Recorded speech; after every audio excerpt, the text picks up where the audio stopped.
Ես մեղավոր եմ ամեն ինչի համար, որովհետև ես տեսնում եմ։ 13-ի խորհուրդը գործում է հենց այս դեպքում։ Շատերի համար այն դժբախտության և կորստի թիվն է, իսկ Արթուր Միկոյանի համար նորի, ծննդի և հաջողության խորհրդանիշ։ Դեկտեմբերի 13-ին 13:13 գրասեր հանրության դատին ներկայացվեց Արթուր Միկոյանի 13 պատմվածքների փունջը։ Լուռ հոգիներ, ահա այս ճիչն է տալիս երիտասարդ արձակագրի գլուխգործոցների առաջին ժողովածուն։ Դա ինձ համար երեխայի ծնունդն է, սա համարում եմ իմ երեխան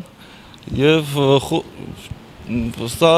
իմ առաջին ինքնաարտահայտման փորձն է։ Ես այս գրքի միջոցով ներկայացնում եմ իմ աշխարհայացքը, իմ ներաշխարհը, այսպես ասած իմ ներաշխարհի գույները ներկայացնում եմ առանձին ստեղծագործությունների միջոցով, ներկայացնում եմ իմ պատկերացումները մարդու մասին, հիմնականում շեշտը դրել եմ մարդու և մարդկային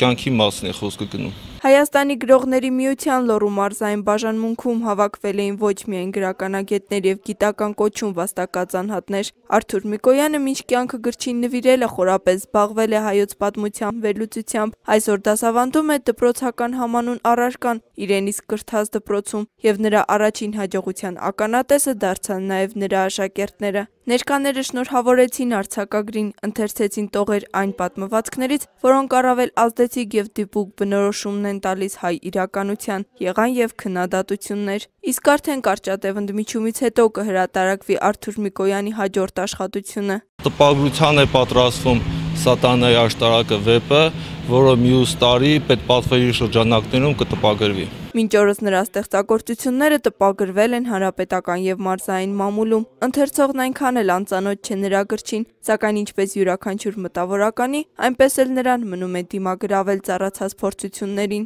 Միայն կշնորհավորեմ, կմաղթեմ, որ կամք ունենա երբեք հիասթափվի իր ճանապարհից։ Ադրինե Մխոյան, Ելենա Սաքանյան, Լոռի հեռուստաընկերություն։